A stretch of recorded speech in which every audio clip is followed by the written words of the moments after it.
안녕하세요. 반갑습니다. 반갑습니다. 반갑습니다, 네, 목사님. 저 화면이 혹시 나오나 모르겠습니다. 저는 이제 보이지 않아서. 네, 네, 나옵니다. 네. 다행입니다. 혹시 그 PPT가 지금 띄워져 있나요? 아니요. 아직이요. 목사님께서 예. 쉐어 스크린을 하셔서 하시면 될 겁니다. 음, 자, 지금 띄웠는데 띄워지지가 않아서 잠깐만요. 이게 지금 약간의 그 문제가 있는 것 같습니다. 띄워줄 줄 알았는데 이게 띄워지지 않아서 일단은 그러면은 시간이 가기 때문에 이 준비된 것이 있었는데 그냥 이렇게 음성으로 화면으로 하도록 하겠습니다. 쉐어 스크린이 안 될까요? 예, 이게 지금 제가 알아서 테스트를 미리 안 해봐서 그런지 그러네요. 지금 띄워지지가 않네요. 음, 음. 자, 그러면 제 얼굴 보이면은 그냥 그대로 그 예. 음성으로 하도록 하겠습니다. 저는 안 목사님은 보이는데. 안 보여도 우리는 다 잘 예. 보여요. 알겠습니다. 자, 오가 말씀 교재를 좀 보도록 하겠습니다. 역경을 이기는 믿음 이렇게 되어 있습니다. 우리 기억절 다 함께 같이 한번 읽어보도록 하겠습니다. 시편 119편 11절 말씀 시작. 내가 주께 범죄하지 아니하려 하여 아니하여 제 내 말씀을 내 마음에 마음에 두었나이다. 시편 감사합니다. 119편 11절 말씀. 11절 말씀. 네, 굉장히 중요한 말씀이죠. 범죄하지 아니하려고 주의 말씀을 내 마음에 두었다. 정말 이게 종교 개혁자들의 어떤 마음이 이랬던 것 같습니다. 그 안식일 소지에 보면은 그 현대인들이 목적 없는 삶을 살고 있는 경향이 있다. 굉장히 그 현대인들의 신념은 그 얄팍하다고 여기서 묘사하고 있는데 좀 약하다는 뜻이겠죠. 반면에 종교 개혁자들은 굉장한 강력한 신념을 가지고 있는 특징이 있다. 그들에게는 이제 삶의 이 불굴의 목적이 있다 이렇게 말씀하고 있습니다. 다르게 강력한 신념이겠지요. 이 사람이 살아가는 데 있어서 신념은 굉장히 중요합니다. 지난 3년 동안에 저는 이 코로나를 이렇게 경험하면서 우리에게 신앙적인 종교적인 신념이 얼마나 중요한가를 가장 아주 뼈저리게 느꼈었습니다. 하루아침에 교회가 그냥 뭐랄까 텅텅 비었었거든요. 저희 교회가 170명 정도 되는데 서부교회가 제가 오기 전에 한 20명 정도 나왔었습니다. 이게 심각한 어떤 상황 가운데 직면했었어요. 30년 목회하면서 이런 경험이 없었거든요. 170명이 하루아침에 한 20명, 30명쯤 나오게 되는데 제가 별 생각이 다 들었었습니다. 그러면서 우리에게 가지고 있는 이게 하나님을 향한 이 신념이 이 정도밖에 안 되는가? 뭐 믿음이 없는 게 아니고 팬데믹이니까 상황이 그렇게 됐음에도 불구하고 경험하지 않았었기 때문에 그런 생각이 저에게 많이 들었었습니다. 근데 놀라운 것은 뭐 나왔던 분이 믿음이 더 좋고 나오지 않았던 분은 믿음이 없고 그런 뜻은 아니고 한 20명 정도는 끝까지 나오시더라고요. 어떤 경우를 맞이해도 그것을 이렇게 보면서 우리가 때로는 이 마지막 시대의 결정적인 순간에 선택해야 될 때가 있을지도 모르겠다는 이 교훈 같은 것을 얻은 적이 있었습니다. 이렇게 보니까 이번 주 교과는 그 밑에 보면은 사람을 변화시키는 성경의 가르침이 어떻게 삶의 진정한 목적과 참된 의미를 위한 기초를 제공하는지 살펴볼 것이다. 이런 말씀이 있습니다. 쉽게 얘기하면 가장 위기가 우리에게 다가왔을 때 우리가 왜 사는지에 대해서 마지막 시대에 우리가 분명히 그 목적을 가지려 할 때 그 의미가 참된 의미가 무엇인가를 알려고 할 때 성경 말씀을 우리가 평소에 어떻게 알고 이해하고 있는가에 따라서 완전한 다른 선택을 할 수 있다는 것입니다. 그 밑에서 세 번째 줄 보면 우리는 안식일 소지에 그들이 싸우던 전쟁을 이어받아 싸우도록 부름받았다. 쉽게 얘기하면 마지막 시대 제7일 안식일 예수 재림교인 특별히 경험적 남은 무리 쉽게 얘기하면 교리적 남은 무리 말고 예수 그리스도를 매일 매 순간에 코로나와 같은 심각한 상황을 맞이했을 때 우리가 어떤 경험을 주님과 함께 했는지 그것을 어떻게 치고 나왔는가에 따라서는 이 선악간의 대쟁투의 마지막 전투에 있어서 개혁자들의 그들이 했던 선택을 우리도 할 수 있다. 이런 이제 거의 교훈을 배울 수 있다고 이야기하고 있는 것입니다. 쉽게 얘기하면 우리는 그들이 싸우던 전쟁을 이어받아 싸우도록 부름을 받은 사람이 들이 마지막 시대의 남은 무리다. 이렇게 이야기하고 있습니다. 그러니까 현대인들이 일반적으로 살아가는 목적 없는 그 얇은 어떤 그런 삶이 아니라 분명한 목적을 가지고 아주 불굴의 믿음으로 강력한 신념으로 살아가야 되는 사람들이 이 시대에 저와 여러분들인데 우리는 그 개혁자들의 대쟁투적 싸움을 이어받은 마지막 남은 무리이다. 이런 뜻입니다. 쉽게 얘기하면 집안이 다른 거예요. 멸치가 아무리 작은 물고기라도 그 뼈대가 있는 것입니다. 근데 뼈대 없는 물고기들도 있죠. 우리가 비록 세상적으로 작아 보이고 약해 보여도 분명히 뼈대 있는 집안인데 어떤 뼈대인가? 불굴의 믿음을 소유하는 집안의 사람들이다. 이렇게 이야기하고 있는 것입니다. 여기 학습 목표에 보니까 깨닫기는 종교개혁자들은 하나님께서 일하심을 믿고 말씀을 신뢰하며 역경을 이겼다는 것입니다. 우리 똑같이 그렇게 해야 된다는 거예요. 그들의 어떤 정신을 이어가고 있기 때문에 느끼기는 사탄이 여러 방면으로 앞길을 막았지만 성령께서 우리를 도우심을 기억한다. 성령께서 이렇게 되어 있습니다. 수많은 시험과 도전이 있겠지요. 반드시 이겨나가야 된다는 것입니다. 우리 스스로 안 되고 성령 하나님께서 이길 수 있도록 도움을 주신다. 행하기에는 기도하며 하나님의 은혜를 경험하고 그 은혜가 우리를 구속하기에 충분함을 전한다. 이 모든 것은 뒤쪽에 나오기 때문에 좀 일찍 넘어가도록 하겠습니다. 그래서 결론적으로 보면 결론의 종교개혁자들은 불굴의 목적과 죽음 앞에서도 흔들릴 수 없는 내면의 평화가 있었다. 사실 위기가 찾아오면 평화롭지 않거든요. 어떻게 그들이 평화로울 수 있었는가? 그들은 강력한 신념을 가지고 있었다. 그럼 강력한 신념을 가지게 한 원동력, 그 에너지원은 무엇인가? 그것은 하나님의 말씀이었다. 이렇게 이해할 수 있겠습니다. 그들은 말씀으로 마음을 채우고 하나님께서 일하실 것을 믿었다. 이렇게 되어 있습니다. 가장 큰 위기에 하나님께서 우리를 위해서 반드시 일하신다는 사실을 믿어야 됩니다. 그것이 없으면은 이 마지막 시대에 살아가는 제7일 안식을 예수 재림 교인들이 될 수 없고 우리가 교리적 남은 무리는 될 수 있어도 경험적인 남은 무리는 될 수 없다. 경험적 남은 무리야말로 개혁자들의 그 전통, 개혁자들의 믿음, 개혁자들의 신념을 이어가고 있는 이 마지막 시대 남은 무리이다. 이렇게 이야기할 수 있겠습니다. 제가 사실 영상을 그림을 좀 준비했는데 이걸 못해서 제가 말씀으로 좀 드리도록 하겠습니다. 여러분 우리는 이 오직 말씀으로 사는 사람은 옳은 것을 선택하는 것이 아니라 의로운 것을 선택하는 거거든요. 쉽게 얘기하면 일요일 소리로 좀 넘겨주시면 감사하겠습니다. 옳은 것과 의로운 것을 제가 왜 얘기하는가 하면 이 땅에 존재하는 모든 종교들은 대다수의 옳은 것, 아주 도덕적인 것까지는 올려줄 수가 있습니다. 우리가 이제 교회 생활하다 보면 누가 옳으냐, 누가 맞느냐, 틀렸느냐 가지고 가끔 이렇게 때로는 원하지는 않지만 이렇게 의견 충돌이 있지 않습니까? 간혹. 근데 이게 right, 영어로 옳다는 게 right인데 오른쪽이란 뜻도 있고 권리란 뜻도 있죠. 근데 옳다는 뜻이 있죠. right. 근데 이 옳다는 것 수준에서 머무르는 경우가 너무나 많아요. 근데 이제 이게 right로 시작하긴 하지만 D가 달라지는 용어가 있는데 righteousness죠. 분명히 right로 시작하지만 D가 달라집니다. 중간부터 해서 righteousness, 의로워지는 거예요.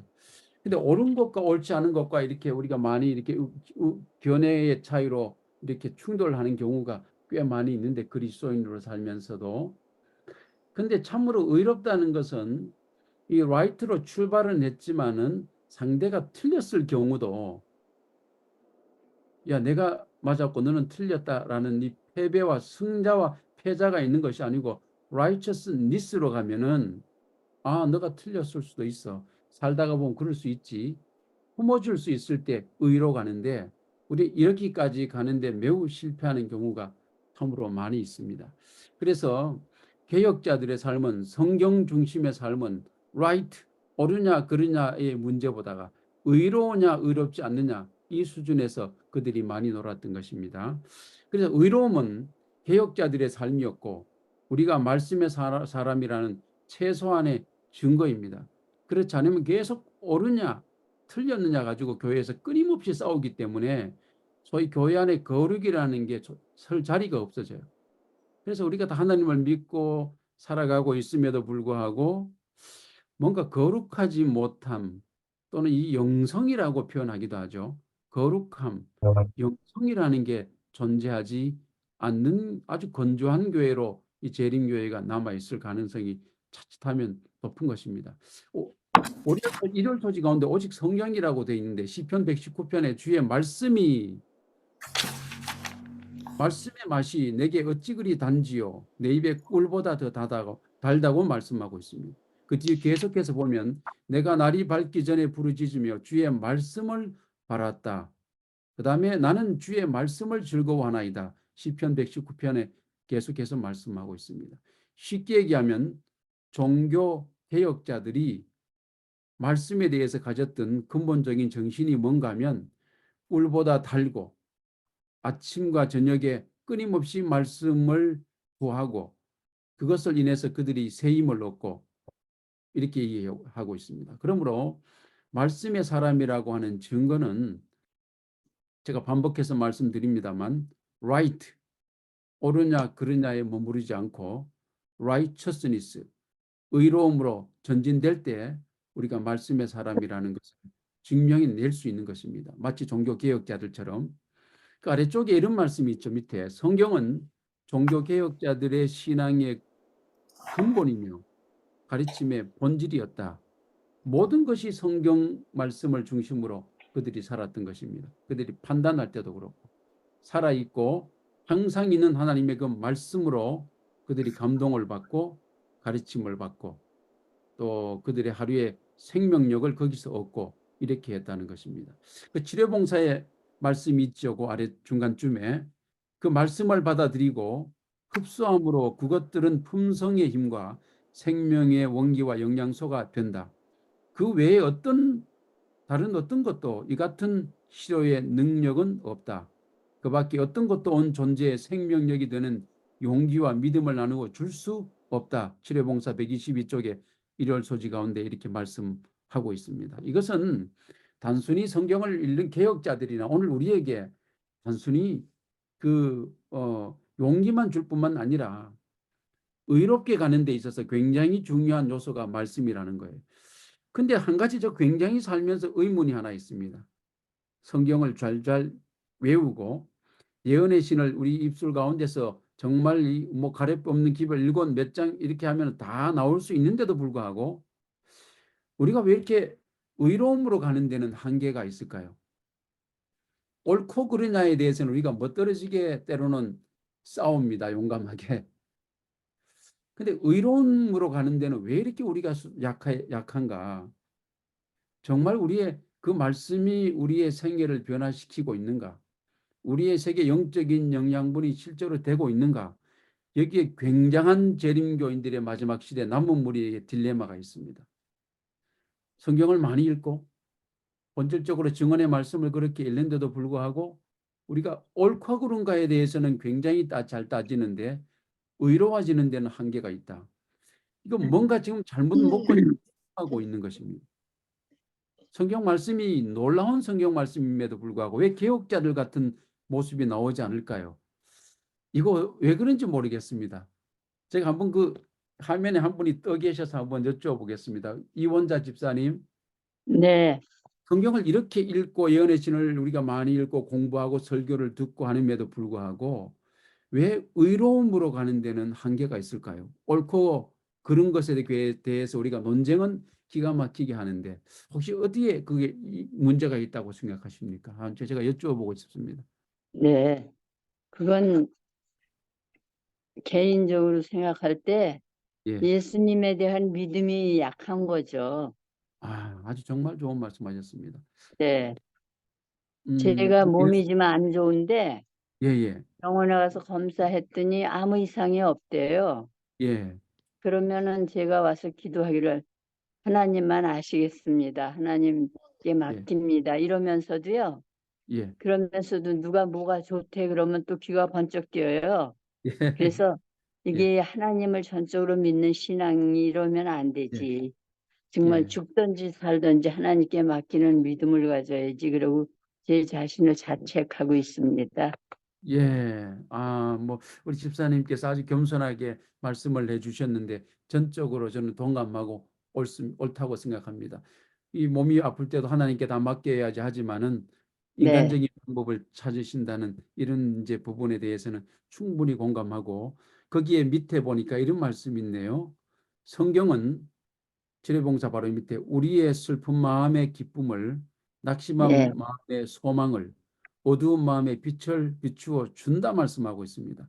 그 아래쪽에 네, 서너 줄 아래쪽에 생명을 주는 하나님의 능력이 우리의 육체적, 정신적, 예, 정서적, 영적 존재 전체 활력을 준다 이렇게 말씀하고 있는데 이 모든 걸 예, 알면서도 우리가 이것을 따르지 못하는 것은 이 우리의 이 하나님에 대한 절대적인 믿음에 대해서 조금 우리가 때로는 연약해서 약화될 때 이런 현상이 있는 것 같습니다. 믿지 못하는.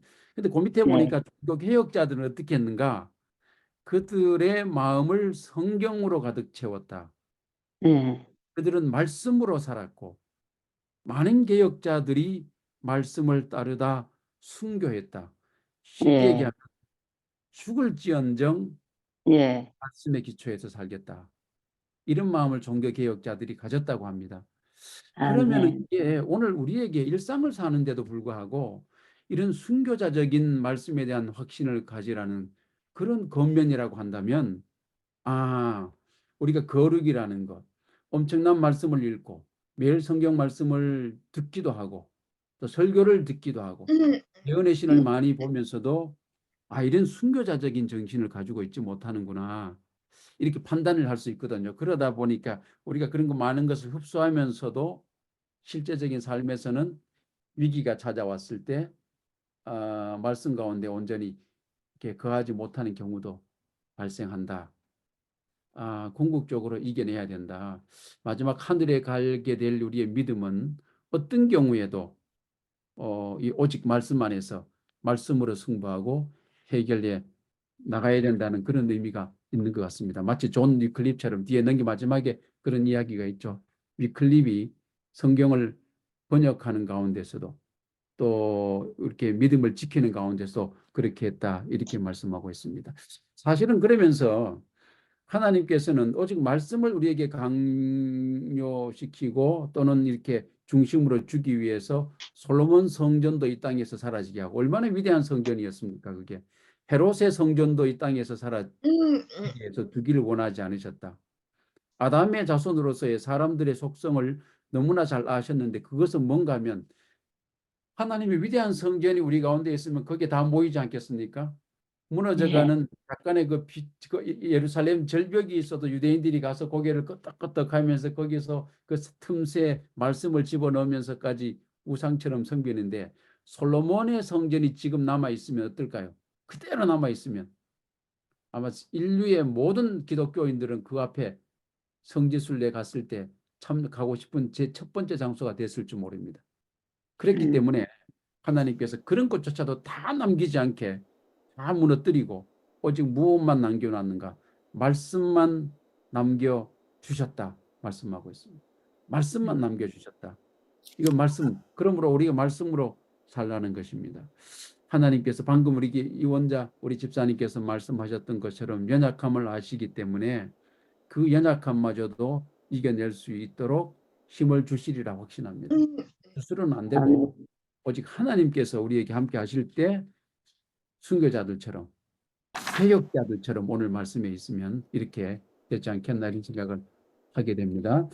그 일요일 월요일 소리로 한번 넘어가 보도록 하겠습니다. 사도 바울 선생님의 말씀을 하고 있는데 사도 고린도후서 4장 1절 쭉 읽어보면 2장 14절도 마찬가지고 14장 4절 가운데 그 중에 이 세상의 신이 믿지 아니하는 자들의 마음을 혼미하게 하여 그리스도의 영광의 복음의 광채가 비치지 못하게 하미니 그리스도는 하나님의 형상이라. 우리를 전파하는 것이 아니라 오직 그리스도 예수의 주되신 것과 또 예수를 위하여 우리가 너희의 종된 것을 전파함이라. 어두운데 빛이 비치리라 말씀하셨던 그 하나님께서 예수 그리스도의 얼굴에 있는 하나님의 영광을 아는 빛을 우리 마음에 비추셨느니라. 이 그리스도라고 하는 참된 빛이 성경을 통해서 우리에게 비칠 때 우리의 마음의 변화가 일어나고 우리도 그 빛을 전달할 수 있게 한다. 고린도후서 2장 14절에는 항상 우리를 그리스도 안에서 이기게 하시고 우리로 말미암아 각 처에서 그리스도를 아는 냄새를 나타내게 내시는 하나님께 감사하노라 이렇게 되어 있습니다. 무엇을 얘기하고자 하는가 하면 이 고린도후서 2장 14절이 영향력입니다. 무슨 영향력인가? 선한 영향력. 말씀을 통해서 우리가 이렇게 예수님을 믿고 있다는, 참으로 하나님을 따르고 있다는 그 선한 영향력이 나타나야 된다. 오직 말씀이 그거밖에는 말씀밖에는 그렇게 해줄 수 있는 것이 없다. 우리가 음식을 먹어서는 되지 않고 육신적으로 영적인 말씀을 계속해서 섭취하게 될 때 개혁자들처럼 말씀의 사람이 될 때만 그리스도의 영향력이 바깥으로 나갈 수 있다. 이렇게 말씀하고 있는 것입니다. 그러면서 얘기한 것이 사도 바울은 복음을 전파하는 과정에서 그 밑에 보면 엄청난 역경에 부딪혔지만 우리는 진리를 거슬러 아무것도 할 수 없고 오직 진리를 위할 뿐이라며 하나님의 말씀이 결국 승리할 것이라고 확신했다. 교과에서 계속 이야기하고 있는 건 뭔가 하면 말씀은 틀림없이 우리를 승리하게 할 것이다. 근데 우리가 진짜로 생애에서 궁극적인 승리를 할 수 있는가? 하고 있는가? 그럼 그렇지 못하다고 한다면 우리가 말씀의 사람이 아니라는 말인가? 아니면 단순히 우리의 연약성 때문에 때로는 쓰러진다는 말인가? 이런 뜻입니다. 근데 종교개혁자들은 틀림없는 것은 말씀으로 100% 승리했다는 것입니다. 그래서 우리도 개혁자들의 삶을 살려면 어떤 경우에도 그 개혁자들처럼 말씀의 사람이 되어야 하는데 우리의 연약성이 항상 있지 않습니까? 거기에 이렇게 종교개혁자들도 비슷한 시련에 직면했지만 우리와 같은 시련에 직면했다고 합니다. 이렇게 말씀의 사람이 좀 연약한 것 같이. 그런데 믿음으로 하나님의 말씀에 충성했다. 이렇게 하면서 틴들에 대한 얘기를 하고 있습니다. 존 위클립이 성경 번역을 영어로 했죠. 라틴어나 이런 언어로 된 성경을 굉장한 고초를 당했습니다. 사실 성경을 번역했기 때문에 영어로. 근데 존 위클립이 번역한 그 성경을 140년 이후에 윌리엄 틴들이 다시 번역합니다. 약간의 완전하지 못했던 윌리엄 그 위클립의 번역 성경을 윌리엄 틴들이 더욱더 완전하게 번역했어요. 그 뒤에 이 틴들의 성경 번역이 기초가 되어서 킹 제임스 성경, 흠정역 성경이라 하죠. 이 흠정역 성경이 이렇게 완성되었는데 대다수의 이 흠정역 성경의 대다수의 번역은 틴들에게 그 성경의 그 희생으로 말미암아 번역된 그 성경을 기초로 해서 킹 제임스 성경이 나오게 됐다는 것입니다. 엄청난 고난이 있었다고 말씀하고 있습니다. 계속해서 제가 이어지는 한 가지 좀 질문을 우리 여기 지금 나와 있는 안순숙 집사님께 좀 드렸으면 하는데, 우리가 어떻게 이렇게 역경과 고난이 올 때 말씀으로 조금 더 굳게 설 수 있을까요? 이렇게 흔들리지 않고 개혁자들처럼. 하나님의 말씀으로 밖에는 그게 할 수 없다고 생각하는데요. 하나님의 말씀은 항상 우리에게 미리 말씀해 주시는 말씀이잖아요. 예. 그 유다서의 17절에 보면은 미리 말하였느니라. 그래서 우리가 평소에 지금 우리가 네. 환난이 닥치기 전에 예. 말씀을 저희는 그 초식동물이 되새김질 하듯이 예. 암송하는 것이 아주 그게 참 지름길이라는 것을 깨닫고 예. 열심히 암송을 하는데 이 암송이 저의 마음을 변화시킨다는 것을 저희가 조금씩 경험하고 있고요. 그래서 우리가 하늘나라가 분명히 있고 하늘나라로 가야 하는데 그 가는 길이 말씀 암송이 참 지름길이 아닌가 그렇게 아멘. 경험적으로 정말 좋은 말씀을 깨닫고 있습니다. 예, 네. 성경 말씀을 암송하는 것만큼 성경을 네. 우리가 품을 수 있는 방법론이 없겠죠. 네. 집사님께 한 가지 말씀 제가 좀 여쭈어보고 싶은 것은 혹시 그럼에도 불구하고 역경에 부딪혔을 때 흔들리시거나 쓰러져 이렇게 진 경험이 혹시 있으신지 모르겠습니다.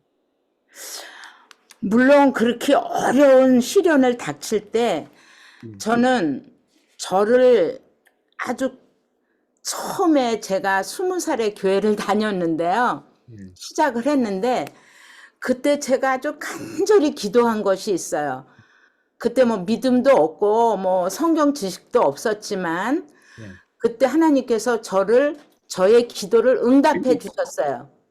그래서 제가 흔들릴 때, 힘들 때 꼭 그것을 이렇게 꺼내서 다시 한번 생각을 합니다. 그러면 또 저를 또 좀 단단하게 해주시는 것 같아요. 예, 아이고, 감사합니다.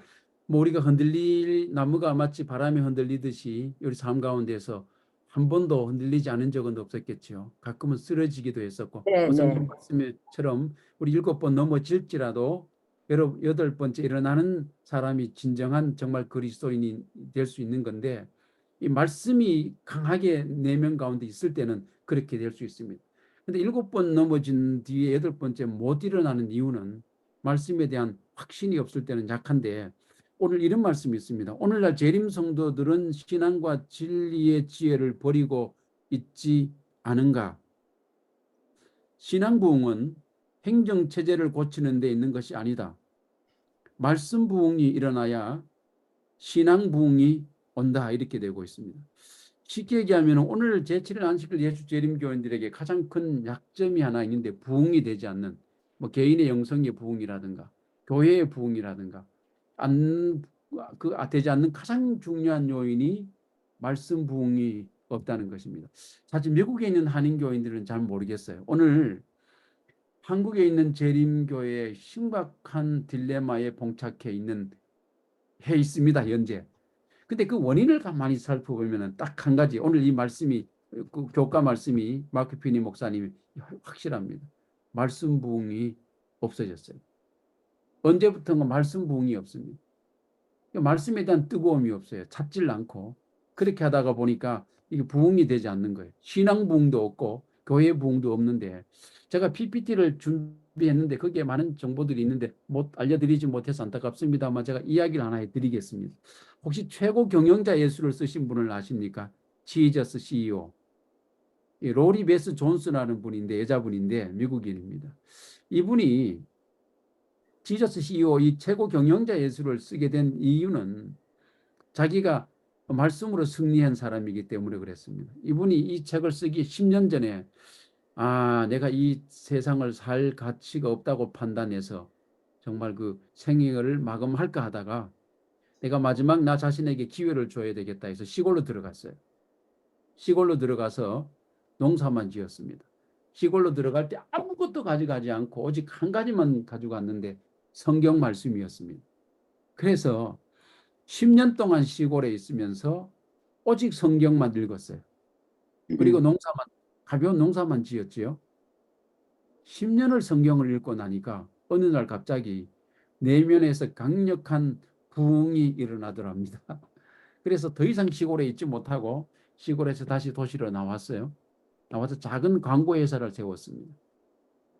그 다음에 그 광고 회사가 얼마나 잘 되는지, 아주 말씀의 사람이었기 때문에 강력한 내면의 파워를 가지고 회사를 일으켜서 제가 알기로는 미국에서 이 마케팅 회사로서 최고의 회사를 세웠습니다. 그리고 그분이 쓴 책이 지저스 CEO예요. 최고 경영자 예수. 하나님의 말씀이 어떻게 나를 일으키고 나의 하는 일도 일으키고 나를 부흥시키고 나의 사업도 부흥시키는지를 경험한 책이 바로 지저스 CEO인데 거기서 이분이 이런 말씀을 했습니다. 내가 태어나서 자라면서 가장 큰 파워를 3번 경험했다. 한 번은 아라비아 멋진 종마를 탈 때, 승마를 했을 때 종마가 대지를 이렇게 박차고 앞으로 튀어나가는데 우와 이게 파워구나 느꼈답니다. 두 번째, 처음으로 비행기를 탔는데 전보기가 300km 이상이 되면은 뜨지 않습니까? 300km를 달리기 위해서 처음에 출발하는데 등을 치고 앞으로 나가더래요. 이야 이게 파워구나 이렇게 느꼈답니다. 근데 성경을 통해서 경험한 예수는 그런 파워와는 근본적으로 달랐다. 내가 경험한 최고의 파워는 성경 말씀 속에 예수 그리스도다. 이런 경험을 자신의 삶을 통해서 이야기하고 있습니다. 우리가 참으로 예수 그리스도께서 성경 말씀 속에 있는 최고의 파워라고 확신한다면 말씀 부흥, 신앙 부흥이 우리에게도 이 로리 베스 존스라는 우리 이분처럼 경험하게 되리라 생각됩니다. 이런 경험을 하게 되는 저와 여러분 되시기를 주님의 이름으로 축원합니다. 시간이 많이 갔기 때문에 화요일 소지로 한번 넘어가 보도록 하겠습니다. 화요일, 수요일 소지는 좀 이렇게 가볍게 이 저자가 넘어가도록 해놨습니다. 루터 얘기가 화요일 소지에는 나오는데 루터가 쉽게 얘기하면은 도서관에서 성경을 우연히 발견하고 읽다가 거기서 강력한 감동을 느낍니다. 종교개혁의 시발점이 되는 거지요. 하나님을 믿는 사회에서 하나님의 말씀이 가려져 있다는 사실에 관해서 굉장한 그 충격을 받았습니다. 쉽게 얘기하면 가톨릭은 성경을 못 배게 했으니까 평신도가 성경을 보면은 다 화형에 처하게 됐죠. 이 루터는 뭐 사제적인 신분에 있기는 했었어도 성경에 대한 특별한 이렇게 경험이 별로 없었던 것 같아요. 그래서 그 도서관에서 성경을 본 이후에 그가 그렇게 큰 감동을 받지 않았나 이런 생각을 하게 됩니다. 그러면서 이런 책을 진작에 나에게 주셨다면 내가 얼마나 큰 영적인 부흥을 이루게 했겠는가 이런 안타까움을 이야기한 적도 있습니다. 그 중간에 요한복음 14장에 있는 말씀 가운데 보면은 곧 아버지께서 내 이름으로 보내실 성령 그가 너희에게 모든 것을 가르치고 내가 너희에게 말한 모든 것을 생각나게 하리라. 그 밑에 요한복음 16장 13절로 15절 가운데서도 진리의 성령이 오시면 그가 너희를 모든 진리 가운데로 인도하시리니 이런 말씀을 하면서 그가 일깨워 주는 것 소위 성령의 감동함에 관한 이야기를 하고 있습니다.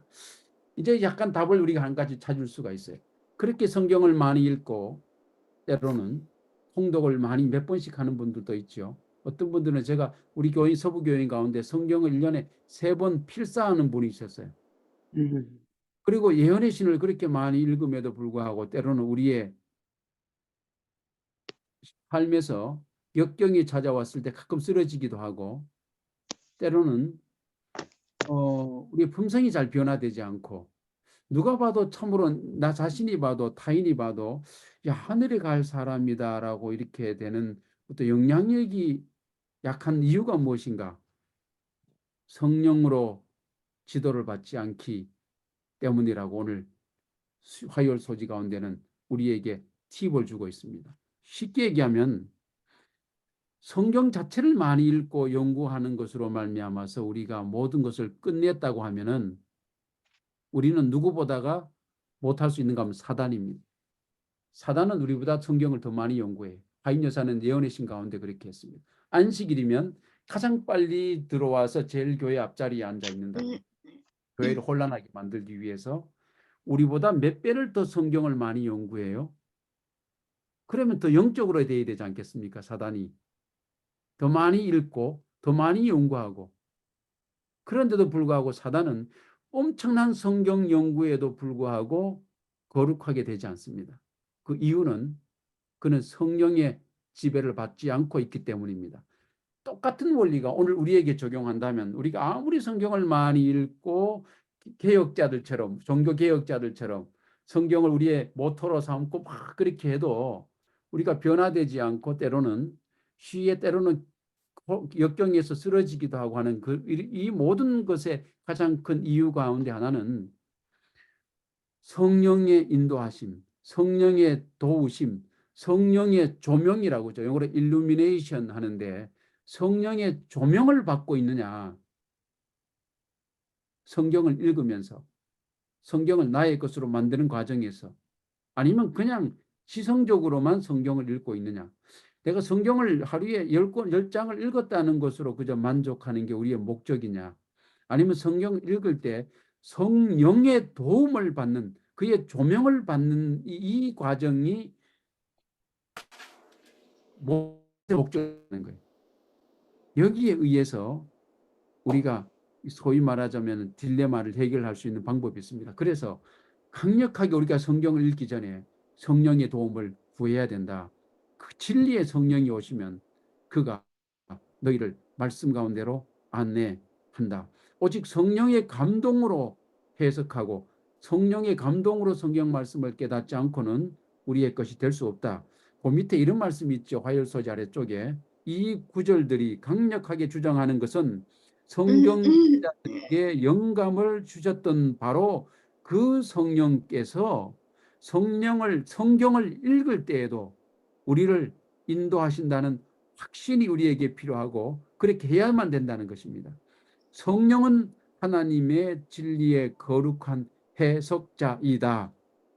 그래서 성령 없이 성경 읽게 되면 마치 사단이 그렇게 성경을 연구하고도 거룩하게 되지 아니하고 성경을 읽는 진리의 백성들을 꿰어내는 데 말씀을 이용하죠.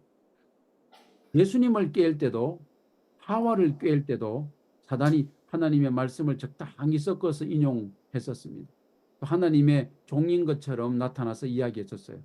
그러나 성령의 지배를 받지 않았을 때 그는 하나님의 사람이었던 하와를 꿰내었고 그 다음에 예수 그리스도를 꿰려 하다 실패했습니다. 오늘 우리가 예수 그리스도처럼 승리할 수 있느냐 아니면 하와처럼 똑같이 하나님의 사람임에도 불구하고 실패하느냐는 성령으로 말미암아서 성경을 읽고 조명하고 보고 있느냐 이 차이예요. 그러므로 어떻게 하면 성령과 연합하여서 성경을 읽을 수 있느냐 이게 공과가 우리에게 남게 되는 것입니다. 그래서 종교개혁자들은 어쨌든 간에 성령의 도움으심으로 성경을 읽었고 교황이나 사제나 고위성직자들은 그렇게 하지 않았다. 이 뒷부분에 이렇게 말씀하고 있는 것입니다. 여러분 어떻게 하면 우리가 성령의 도우심으로 성경을 읽고 그것을 우리의 것으로 만들 수 있을까요? 종교개혁자들처럼. 어떤 분이 좀 말씀을 해주시면 안 되겠습니까? 제가 지금 이렇게 이름이 떠 있지 않아서 누구든지 좋습니다. 성령으로 말미암는 성경 통독 또는 연구 어떻게 하면 될까요?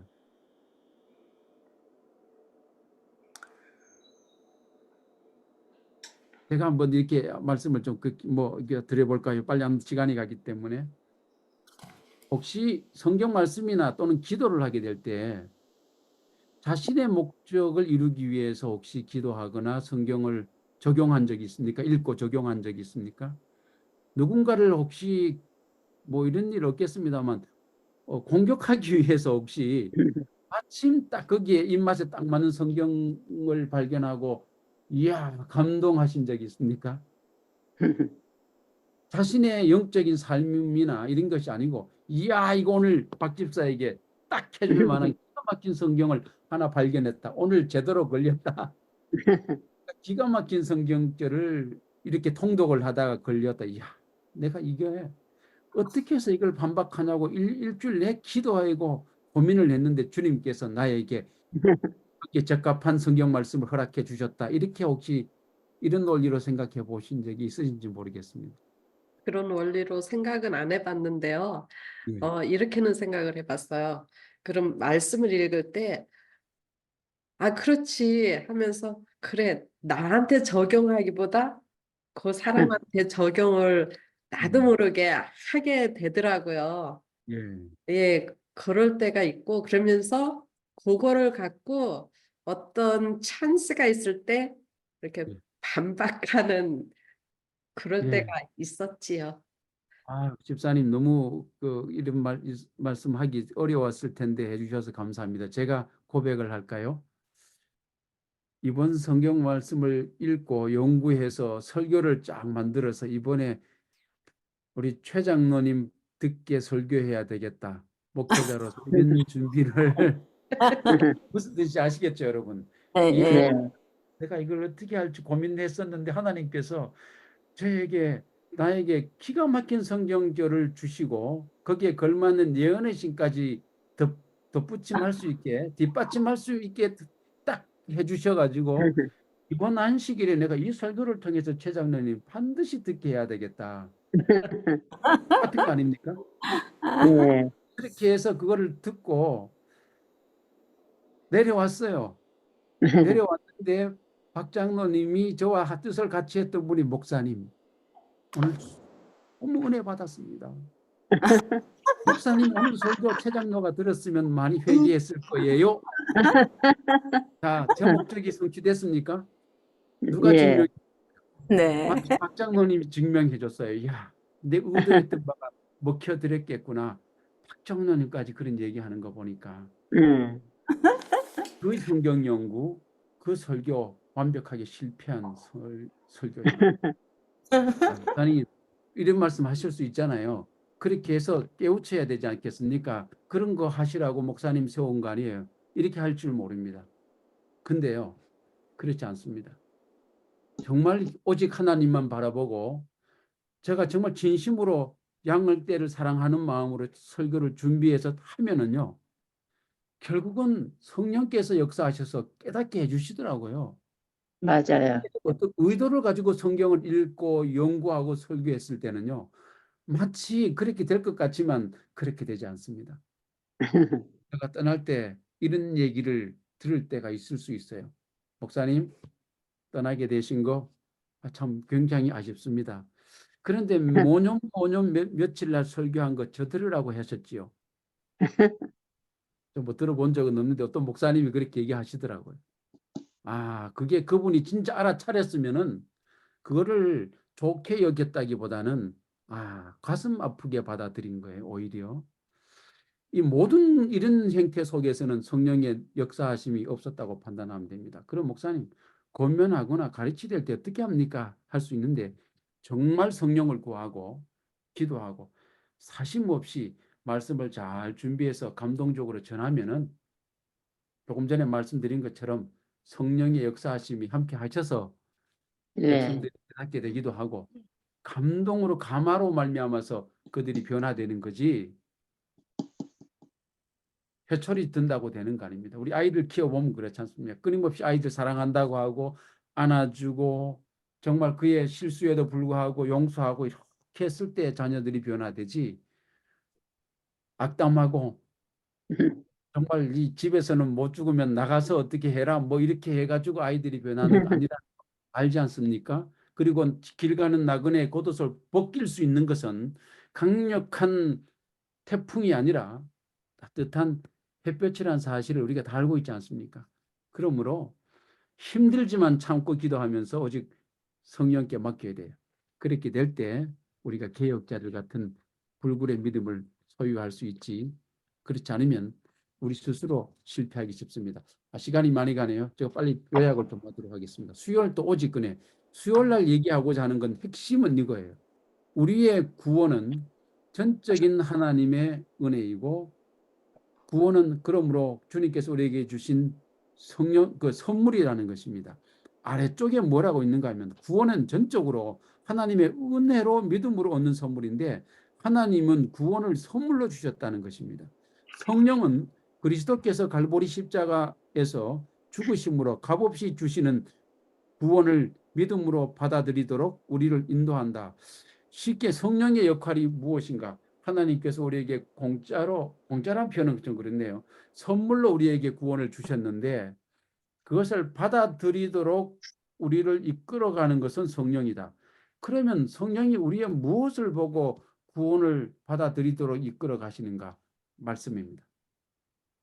주님 성령께서 우리가 오직 말씀의 사람일 때 말씀으로 개혁자들처럼 살려고 하는 사람을 끝까지 계속해서 이끌어가기 쉬운 거예요. 여러분 강아지를 훈련시켜 보면은 어떤 강아지를 데려가기 쉬운가 하면은 제가 여러 마리 강아지를 키워봤는데 어떤 강아지는 너무 힘들었어요. 말을 듣지 않는 거예요. 주인의 말을 듣지 않는 강아지는 데리고 산책하는데 너무 어려워요. 자기 막 계속해서 이렇게 목이 캑캑하면서도 빨리 가려고 하든지 아니면 딴 길로 자꾸 가려고 하든지. 근데 이게 말을 잘 듣는 강아지들은 보면은 제 옆에서 이 줄도 팽팽하지 않고 느슨해지고 그냥 저에게 보조를 맞춰서 이렇게 오게 될 때 정말 제가 원하는 곳으로 인도할 수 있었던 경험이 있습니다. 많은 경우에 우리는 어떤 강아지 같은가 하면은 죄송합니다. 강아지란 뜻이 아니라 우리 이 목줄을 팽팽하게 만드는 강아지처럼 때로는 우리가 살아갈 때가 있습니다. 결단코 성령이 이쪽으로 끌고 가려고 해도 이게 팽팽해져서 딴 길로 가려고 하기 때문에 참으로 인도하기 굉장히 어려워요. 근데 주인에게 순종하는 강아지, 말씀에 정말 우리가 소위 말 사람이라고 한다면은 굳이 성령이 큰 힘을 들이지 않아도 우리가 원하는 대로 자연스럽게 따라갈 수 있는 것입니다. 그 아래쪽에 이런 말씀이 있죠. 복음은 분명한 한 가지 진리가 있다면 그것은 우리 자신의 힘으로 구원을 얻을 수 없다는 것이다. 쉽게 얘기하면 복음을 잘 깨달았다는 것은 우리 스스로 구원을 얻을 수 없다는 것을 이해하는 것이 복음의 강력한 정말 진리 가운데 하나이다. 종교개혁자들은 오직 그리스도만 구원의 근원이심을 발견한 사람들이다 이야기하고 있습니다. 제가 몬트리올에 가본 적이 있거든요. 거기 가면 성 요셉 성당이 있습니다. 혹시 다녀오신 분들이 있는지 모르겠습니다. 어느 여름에 8월 달에 구경을 갔는데 성 요셉 성당이 캐나다 몬트리올에 가면은 계단이 가운데 이렇게 길게 있어요. 아슬한 계단이. 거기에 무릎으로 올라가는 분들이 참 많더라고요. 그래서 제가 한 분을 잡고 왜 무릎으로 여기 올라가느냐 이 더운 날 했더니만 이렇게 해야 구원을 받는데 그래요. 성 요셉 성당에 이게 소위 계단을 무릎으로 올라가면 구원을 받는다고요. 누가 하던가요? 우리 교회 목사님이 그렇게 이야기했다는 거예요. 또 신부님이 그렇게 이야기했다는 것입니다. 깜짝 놀랐어요. 그래서 제가 한 분을 잡고 성경 말씀을 주셔서 그런 것이 어디 있는지 한번 찾아볼 수 있냐니까 모르겠대요. 자기는 성경을 많이 읽지 않아서. 근데 목사님은 분명히 그렇게 이야기했고 신부님도 그렇게 이야기했기 때문에 그 가운데 올라간다고 얘기했습니다. 제가 성경 몇몇 성경죄를 끄집어냈어요. 그 다음에 구원은 하나님의 선물이라는 사실, 우리가 믿음으로 구원을 받는다는 사실에 관해서 이야기했을 때 깜짝 놀라더라고요. 정말 그렇게 됐느냐 하길래 그러냐 하길래 그렇다 했습니다. 종교개혁자 루터가 한 역할이 뭔가 하면 마치 그런 사람들처럼 행함으로 구원받을 수 있다는 모든 사람들의 시선을 그리스도께 돌려서 믿음으로 구원을 받을 수 있다는 그 사실로 이렇게 바꾸어 준 거예요.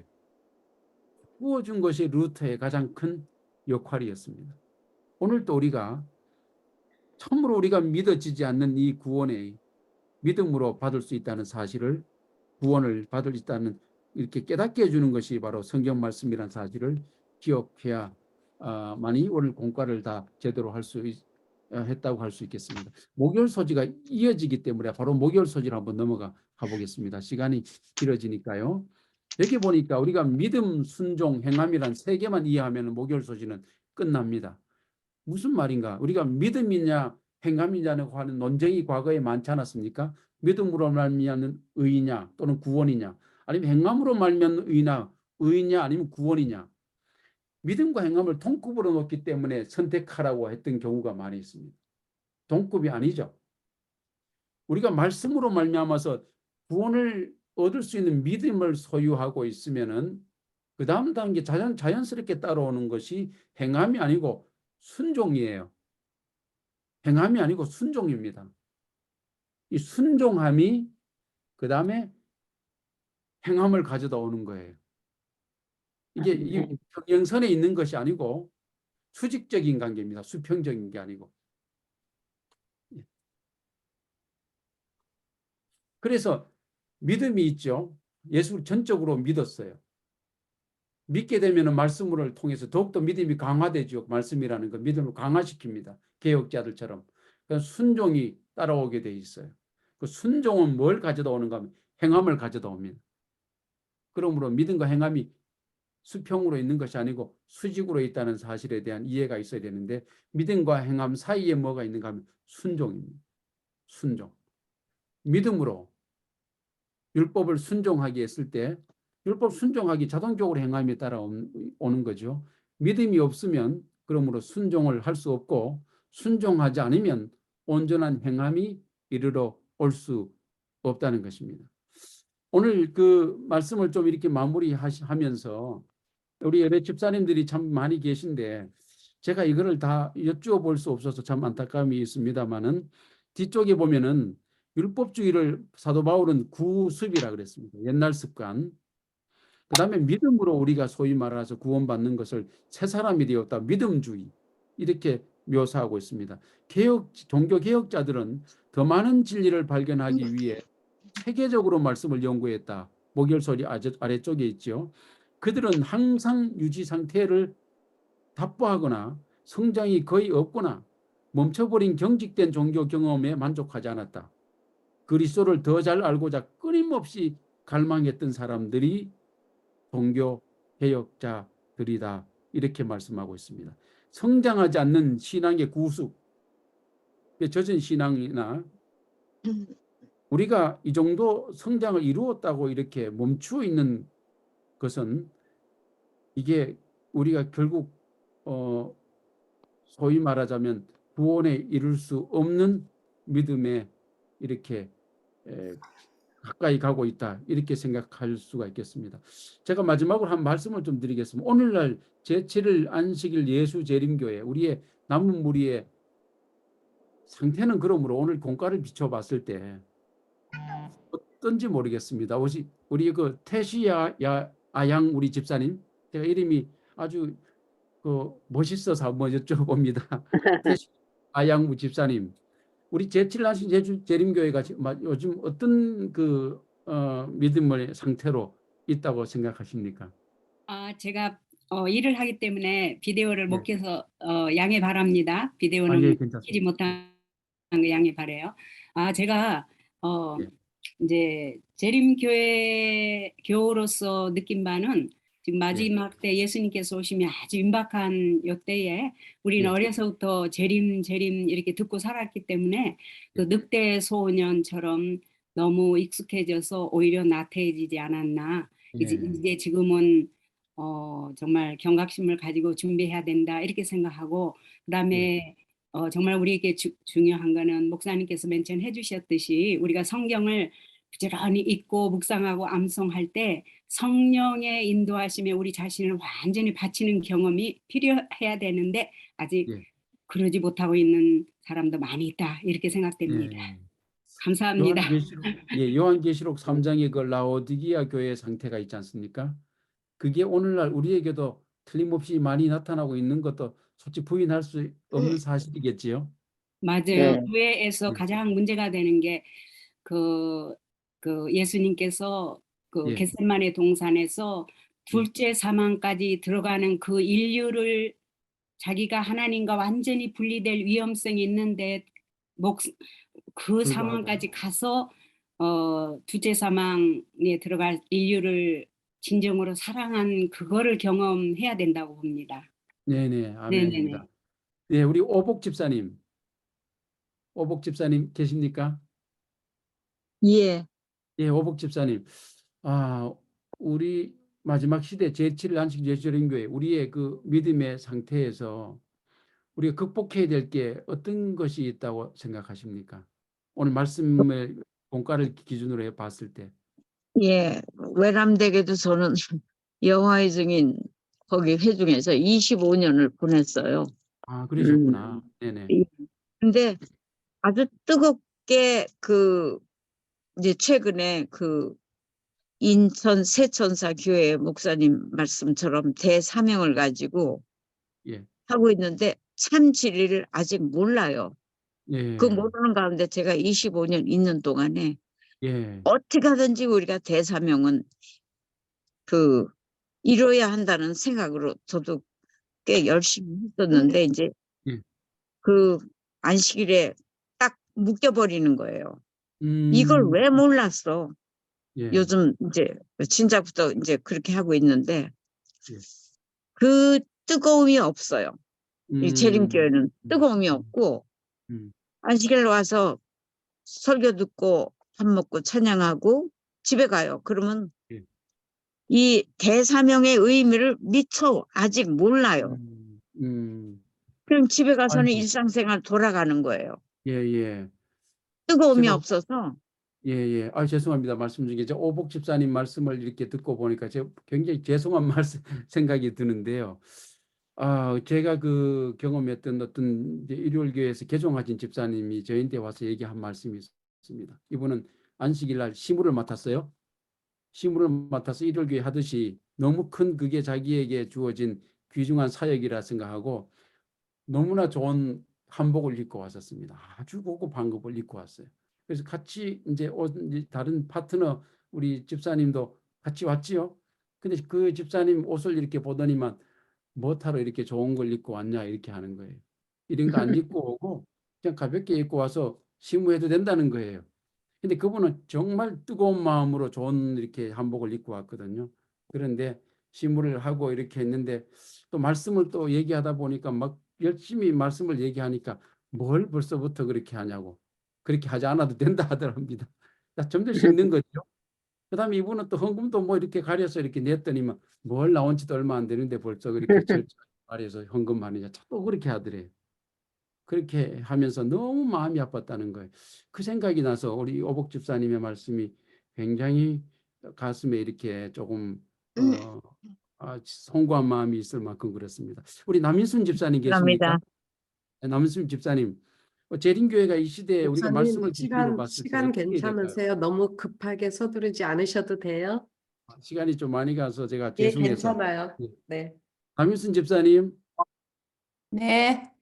꼭 들어보고 싶어요. 미국에서 정말 그 먼 곳에서 신앙생활을 하시는데 우리가 다 구원을 받아야 될 텐데 오늘 본문을 그 성경 말씀을 이렇게 교과를 기준으로 봤을 때 제7일 안식 예수 재림교회 상태 옛날에는 전부 다 말씀 박사라고 있는데 여전하십니까? 그렇다고 우리가 봐야 될까요? 그런데 제가 보니까요, 예, 저는 신앙이 오래됐다고 생각을 합니다. 예, 그런데 우리가 너무나 그 성령의 이끌림으로 따라가지 않는 예, 신앙생활, 예, 그런 신앙생활을 하고 있는 것 같다는 것을 예, 매일 제가 느끼게 되어서, 그럼 너 자신은 어떠냐? 예, 그래서 이제 우리가 수많은 고난 가운데 지내고 있었어요. 예, 그런데 그때마다 생각하는 것이, 나의 구원은 오늘 말씀하셨듯이 성령님의 인도로 따라가야지 내가 구원을 받지. 그렇지 않다면 우리는 아무것도, 내 자신이 할 수 있는 것은 아무것도 없다. 그러면서 모든 것을 그냥 제 자신이 알고 있지만 하나님께 모든 것을 맡길 때 예, 정말 이 가벼운 생활을 할 수 있게 되었어요. 예, 그러나 이 무거운 짐들을 내 자신이 갖고 있으면은 우리가 넘어질 수 있어요.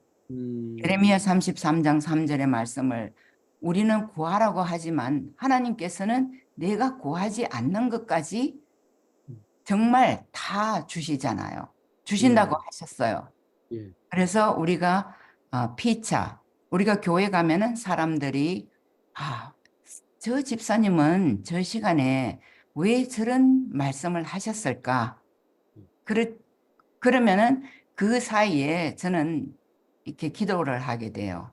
예, 저 집사님의 저런 말씀은 아마도 실수로 말씀하셨겠다. 왜냐면은 그 말씀 한마디로 인해서 상대방이 상처를 받더라고요. 예, 그래서 지금 그런 신앙생활을 계속 하고 있습니다. 저 사람이 저런 말씀을 해서 상대방이 어려운 생활을 한다. 또 그 왜 저 집사님이 자기한테 저런 말을 했을까? 그렇게 음. 하면 우리는 또 세 사람이서 같이 기도한 적도 있었거든요.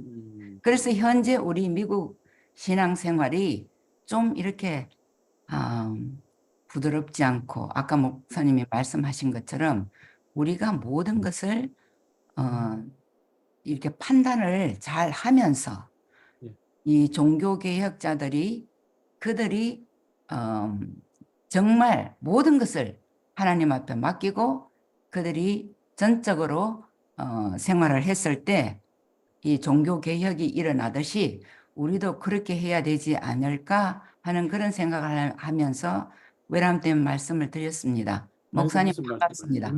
너무 좋은 말씀을 해주셨습니까? 제가 공감을 간 게 뭔가 하면 성령으로 인도함을 받고 있는가. 성경 말씀도 매사에 굉장히 중요한 말씀하셨는데 제가 중간에 드렸던 것처럼 성경 말씀도 성령의 조명이 없는 상태로 읽으면 조금 전에 말씀드린 사단이 우리보다 더 성경을 많이 연구하지만 결단코 거룩해지지 않는다고 말씀했던 것처럼 우리가 아무리 성경을 많이 읽어도 성령의 인도함 없이 읽는 성경은 그런 효과가 나타난다.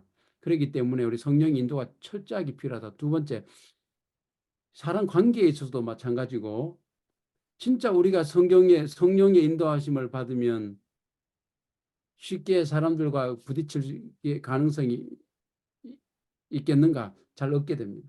아까 조금 전에 말씀드렸지만 나는 누가 옳은지 한번 따지기 위해서 갔었는데 원래는 하나님의 성령이 인도하심이 있으면은 야 옳고 그르고보다는 의로움을 선택하게 됩니다. 의로움을 선택하게 되면 내가 맞았고 상대가 틀렸어도 아유 살다가 보면 그럴 수 있지. 한번 뭐 실수 그런 것도 있어. 이렇게 얘기해 줄 수 있는 거예요. 그가 틀렸어도. 근데 네. 의로움이 없으면 봐 내가 맞았지 너 틀렸어. 이렇게 되는 겁니다. 이 차이가 굉장히 큰데 성령의 인도함이라고 하는 이 측면이 우리 너무 약화되어 있는 것이 사실이 오늘날 아닌가 이 생각을 해보게 됩니다. 우리 여기 보니까 김경숙 집사님 계신데 혹시 나와 네, 계십니까? 네, 저에게 기회를 주셔서 감사합니다. 아유 집사님 너무 네, 반갑습니다. 네, 예. 제가 제가 좀 사실은 지금 감기 예, 기운이 있고 막 머리가 아파가지고 행소수술하고 있는 것 같고 굉장히 네, 죄송스러운데 아니요, 목도 저는, 이상하고 그래요. 아니요, 아니요, 아니요. 집사님, 목사님이 예, 저희들에게 이렇게 기회를 주시는 게 전 너무 기쁘고요. 예, 저 이렇게 가정 공부를 통해서 늘 예, 장로님이나 목사님들이 가르치시고 싶으신 것만 딱 가르치시고 끝나는 게 늘 마음 아파하는 사람 중에 예, 하나거든요. 근데 예, 이렇게 예. 목사님이 기회를 주셔서 감사하고, 아유 무슨 말씀을요? 저는, 저는 개인적으로 우리 예, 재림 교인이 특히 이 부유한 나라에 있는 분들이 예, 지금 저는 개인적으로 감히 무례하게 예. 해칠한 무덤과 같은 상태라고 저는 느낍니다. 예, 그래서 저는 너무 마음이 아파요, 이것이. 예. 예, 제가 이 카나다에 사는데 이들을 바라볼 아, 때도 그러시구나. 그렇고, 예, 그래서 제가 아침마다 우리 재림교회를 위해서 기도하는 제목이 해칠한 무덤과 같은 이 상태에서 성령의 크신 하늘의 불화영검을 우리 지도자들로부터 어린아이들까지 불화영검을 대셔서 이들이 아버지 앞에 구원을 받아야 되지 않겠습니까? 제가 예, 개인적으로 눈물로 탄식을 하고 있는데, 예, 왜 제가 이 생각을 하냐면 우리 재림교인이 겉으로 정말 아름다운 진리를 엘렌지 와이스를 통해서 다 받았어요. 예. 겉으로는 너무너무 말씀이 화려하고 너무너무 진주와 같은 말씀이에요. 근데 우리의 속은 어떠냐 이거예요. 우리의 속은. 너무 가슴이 아파요. 그리고 목요일 소지 그 맨 끝에 부분에 예, 종교, 어, 어, 그 종교를 개혁, 개혁하신 우리 선조들은 그들이 감옥에 갇혔을 때도, 그들이 습한 감옥에 갇혔을 때도, 고난을 예, 당했을 때도 그들을 고난 당하는 자들을 축복했다고 했어요. 음, 그러면 지금은 우리가 성령님의 이끄심을 받아서 진리의 화려한 말씀을 다 가지고 있는 우리가 예, 과연 우리의 마음을 감옥에 넣고 우리의 마음을 아주 칙칙하게 습기로 끌고 가는 그들을 위해서 우리는 과연 하나님의 자녀로서 예수님의 마음과 같이 그들을 축복하는 그런 삶을 살고 있느냐 이거예요. 음, 네, 예, 그래서 우리가 같이 아까 우리 회개해야 될 주제 같습니다. 예, 네, 남인숙 집사님께서 말씀하신 것처럼 절대로 우리가 말씀을 연구한다고 해서 사탄과 같은 마음으로 내가 뭔가를 많이 알아서 남을 그냥 단순하게 가르치려고 하고 내가 많이 뭔가를 알고 있다는 그 교만 거기에서 멈추면 절대로 저희는 변화가 없어요. 변화가 예. 없어요. 예, 그래서 우리 각자가 우리 자신이 지금 뭐가 문제가 있는지 우리 각자가 성찰을 해가서 우리 각자가 거듭이 나야 이것이 부흥이 되는 거지 자꾸 상대한테 그거를 요구하면 안 된다. 그래서 우리 재림교인들이 지금은 좀 해칠한 무덤과 같은 상태에서 벗어나 우리 각자의 심령이 하나님 앞에 얼마나 정결하게 준비되어 있는지 각자를 들여다보자. 저는 그거를 애치고 싶어요. 네, 아이고 네. 감사합니다. 네, 네. 궁극적으로 왜 이렇게 품성 변화가 안 되는지 모르겠다는 생각을 하게 됩니다. 타인을 제가 얘기하는 것이 아니고 저를 바라봐도 그렇고 성경 말씀을 그렇게 깊이 연구하고 읽고 전하고 또 나누고 하면은 다른 어떤 것보다가도 품성 변화에 대해서 우리가 굉장한 민감성을 가지고 이렇게 있어야 되는데 그거 쉽지 않은 거예요. 그래서 이런 말씀, 사람들은 우리가 전하는 진리의 기별을 받아들이기 전에 먼저 우리가 진리의 사람인가를 더 알고 싶어 한다. 이게 쉽게 얘기하면은 아무리 좋은 이야기를 해도 그렇게 전하는 것만 같이 너희들이 살고 있느냐. 이거는 굉장히 우리에게 이 마지막 시대의 도전적인 공과라고 생각합니다. 그렇게 할 때만 아멘. 경험적 나무무리가 될 수 있고 아니면 교리적 나무무리예요. 제7일 안식 예수 재림 교인 우리가 전한 교리 완벽하죠. 마치 아까 방금 말씀드렸던 것 회로 멋지게 회칠해놨잖아요. 멋지게 교리적으로는 완벽한 성서주의적인 신학을 가지고 있고 또 거기에 걸맞는 교리를 만들어 놨어요. 근데 안에는 어떻게 돼 있어요? 딱 그 말씀대로입니다. 그 회칠한 무덤이니까 무덤 속에 있는 거는 뻔하지요. 다 죽어 있는 상태로 우리가 있지 않는가 이런 생각을 해보게 됐을 때 이 종교 개혁자들의 믿음이라는 것은 겉에도 멋졌지만 신앙적 영적으로 그 내면도 살아 있었다는 것입니다. 그게 오늘날 마지막 시대에 부족한 우리와 비교했을 때 다른 부분이 아니겠는가. 그러나 저는 이렇게 믿습니다. 많은 분들은 종교 개혁자들 같은 신앙을 하려고 애를 쓸 뿐만 아니라 많이 따라가서 정말 그렇게 노력하는 분들이 뭐 우리들 가운데도 충분히 있을 수 있다고 생각합니다. 아멘. 전적으로 성령의 도우심을 받아서 가능하다 이런 생각을 해보게 됩니다. 오늘 이제 말씀을 제가 마무리하면서 금요일 소지를 좀 가서 마무리하도록 하겠습니다. 이게 보면은 하나님의 종들은 환난의 때 하나님께서 도우신다는 말씀이 있습니다. 각시대 대장두 208권 그 밑에서 세 번째 줄 그때에 그 산은 불말과 불병거로 가득 차여 있었고 하늘의 군사가 하나님의 사람을 둘러 진쳐 있는 것을 보게 되었다. 우리 하나님의 종에 엘리사의 종에 관련된 것이죠. 이와 같이 하나님의 천사들은 개혁 사업에 종사하는 역군들을 지키셨다. 그런 것처럼 오늘 우리가 개혁 사업에 나간다고 하면은 말씀 중심으로 해서 우리 변화시키기 위해서 전적으로 개혁으로 전진시키면은 우리와도 똑같이 그렇게 함께 할 것이라는 것입니다. 이 믿음으로 우리가 전진해야 되고 가장 밑에 대쟁투 209쪽 위에서 세 번째 줄에 보면 우리에게 가장 필요하고 급한 것은 그러므로 기도이다. 기도하는 방법 외에는 우리가 성령을 우리의 것으로 만들어 낼 수가 없습니다. 성령을 우리의 것으로 만들어내는 가장 강력한 도구는 기도이다. 그리고 성경 말씀까지 읽게 되면은 우리가 조금 더 변화를 경험하기에 가깝다. 개혁자들의 신앙에 가까운 신앙으로 우리가 전진할 수 있다. 이렇게 말씀하고 있습니다. 오늘 제가 더 얘기하고 싶지만은 시간이 많이 갔고요. 오늘 이렇게 제가 이제 목소리가 이렇게 목이 안 좋아서 아주 힘들게 제가 이렇게 억지로 얘기를 했는데 그럼에도 불구하고 들어주셔서 너무 감사드립니다. 제가 가르친 것이 아니고 여러분들이 주신 그 몇몇 말씀을 가지고 제가 느낀 바가 있어요. 이렇게 느끼고 있구나. 전하는 것보다가 제가 얻어감을 인해서 참으로 감사를 드립니다. 있는 곳에서 하나님의 성령께서 함께 해주셔서 정말 이 변화된 신앙, 개혁자들의 신앙을 이어갈 수 있는 이 마지막 시대에 교리적 남은 무리가 아니고 경험적인 남은 무리 되기를 빌면서 오늘 말씀을 마치겠습니다. 들어주셔서 아멘. 감사합니다. 네. 목사님 감사합니다. 감사합니다. 목사님 기도해 수고하셨어요. 주시고 일단은 이 시간은 끝나고요. 그리고 나머지 또 시간 남아서 또 같이 나누겠습니다. 목사님 기도해 네. 주세요. 기도하겠습니다. 하늘에 계신 감사하신 하나님 아버지, 오늘 공과를 통해서 정말 불굴의 믿음을 소유했던 개혁자들을 살펴볼 수 있었습니다.